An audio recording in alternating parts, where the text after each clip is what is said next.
Chapter है हमारे दोस्त सरफेस केमिस्ट्री। तो सरफेस केमिस्ट्री में आज हम लोग फिजिजॉर्प्शन और केमिजॉर्प्शन के बारे में पढ़ेंगे।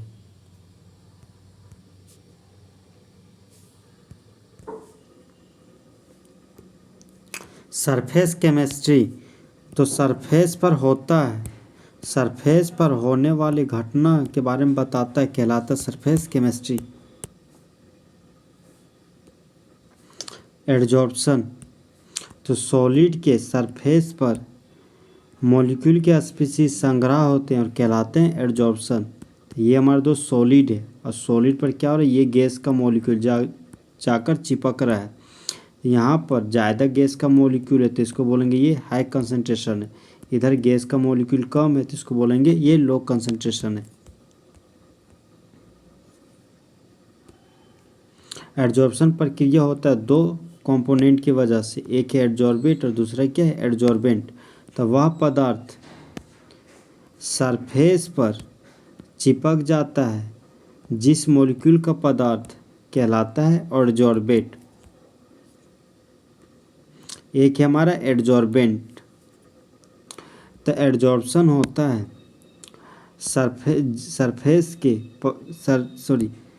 एडजॉर्प्शन होता है सरफेस पर, सबस्टांस के सरफेस पर होता है एडजॉर्प्शन तो कहलाता है एडजॉर्बेंट।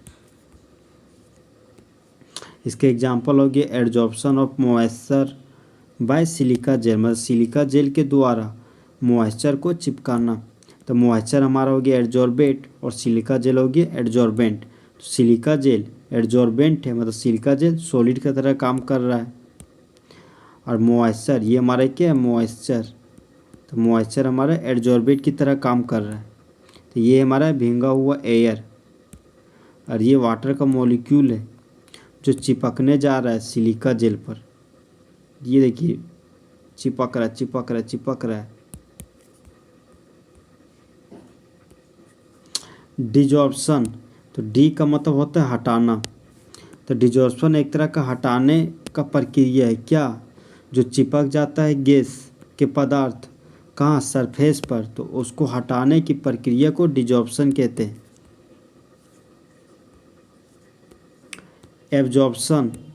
एब्जॉर्प्शन एक तरह का पैसेज है एक पदार्थ का जो पाया जाता है बल्क में दूसरे पदार्थ के। इसका एग्जाम्पल है दोस्त कि मॉइस्चर को अवशोषित कर लेता है अनहाइड्रस कैल्शियम क्लोराइड के द्वारा। तो ये कैल्शियम क्लोराइड है, मॉइस्चर अभी बाहर में भी यार मॉइस्चर क्या हो गया अंदर में एंट्री कर गया, मतलब बल्क में मॉइस्चर का सरफेस के अलावा बल्क में प्रवेश कर जाना कहलाता है एब्जॉर्प्शन। तो एडजॉर्प्शन और एब्जॉर्प्शन के बीच का अंतर, एडजॉर्प्शन एक है हमारा एब्जॉर्प्शन। तो एडजॉर्प्शन एक तरह का सरफेस पर होने वाला घटना और एब्जॉर्प्शन है बल्क में होने वाला घटना। एडजॉर्प्शन का दर घट जाता है समय के साथ, लेकिन एब्जॉर्प्शन होता है एक समान दर से। एडजॉर्प्शन नहीं है यूनिफॉर्म बंटवारा और एब्जॉर्प्शन के पास यूनिफॉर्म बंटवारा होता है। एडजॉर्प्शन एक तरह का एक्जोथर्मिक प्रकृति शो करता है, मतलब थर्मिक मतलब हीट एनर्जी, एक्जो मतलब एग्जिट। तो एक ऐसा नेचर जहाँ पर हीट एनर्जी बाहर निकलता है उसको बोलते हैं एक्जोथर्मिक प्रोसेस। और ये एक तरह का एंडोथर्मिक प्रोसेस है जहाँ पर हीट एनर्जी बाहर नहीं निकलता उसको बोलते हैं एंडोथर्मिक इन नेचर। यह तापमान पर निर्भर करता है, सामान्यतः यह तापमान पर नहीं करता निर्भर। इसका एग्जाम्पल हो गया मॉइस्चर एडजॉर्ब्ड, सिलिका जेल के द्वारा मॉइस्चर को चिपकाना। इसका एग्जाम्पल है कि अनहाइड्रस कैल्शियम क्लोराइड के द्वारा मॉइस्चर को चिपकाना। जॉर्प्शन, जब एडजॉर्प्शन और एब्जॉर्प्शन दोनों एक साथ होता हो कहलाता है जॉर्प्शन। तो जॉर्प्शन का एग्जाम्पल हो गया कि कपड़ा में रंग को भरना। एडजॉर्प्शन का प्रकार तो यह मुख्यतः दो प्रकार का होता है एडजॉर्प्शन। पहला हमारा फिजिकल एडजॉर्प्शन को प्यार से फिजिजॉर्प्शन कहते हैं। यदि एडजॉर्बेंट का मॉलिक्यूल जुड़ा हुआ हो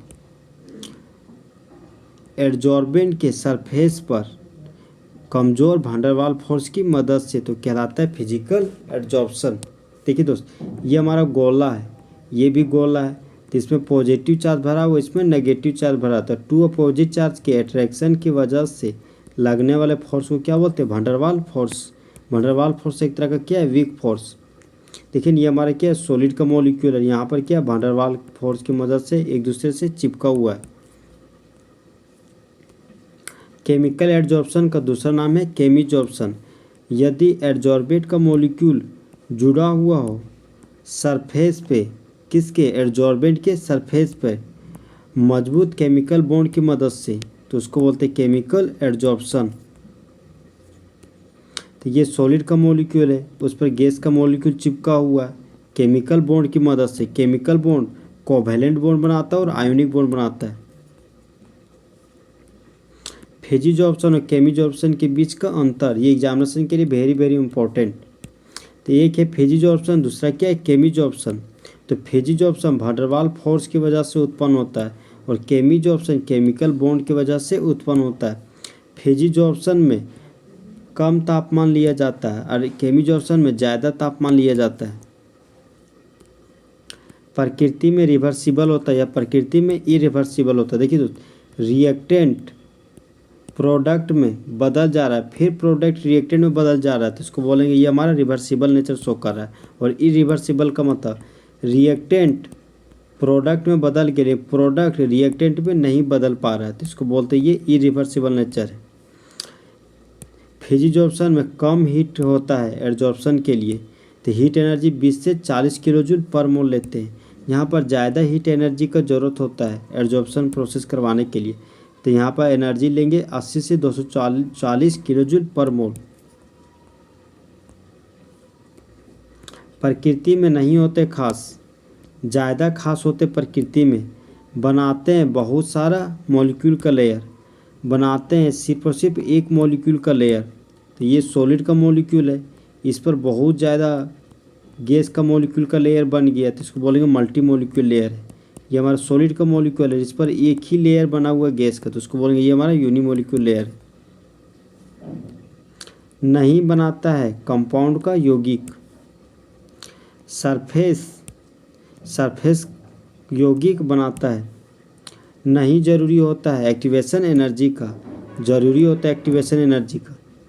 ये हमारा ग्राफ है दोस्त, तो इस ग्राफ में ये हमारा है, ये हमारा क्या? Activation energy. तो वो खास एनर्जी जहाँ पर रिएक्टेंट प्रोडक्ट में कन्वर्ट कर जाता है, उसको क्या बोलते हैं? Activation energy. तो सॉलिड के सरफेस पर गैस के एड्जॉर्प्शन को प्रभावित करने वाले कारक, था पहला है एड्जॉर्बेट का प्रकृति। एड्जॉर्बेट का मतलब कि गैस, यह आसानी से लिक्विड में कन्वर्ट होने वाला गैस है, जैसे अमोनिया, हाइड्रोजन क्लोराइड और सल्फर डाइऑक्साइड। ये चिपक जाते हैं ज़्यादा आसानी से परमानेंट गैस की तुलना में। परमानेंट गैस होगी हाइड्रोजन गैस, नाइट्रोजन गैस और ऑक्सीजन गैस। एड्जॉर्बेंट का प्रकृति, तो एड्जॉर्बेंट के रूप में क्या लिए? सॉलिड।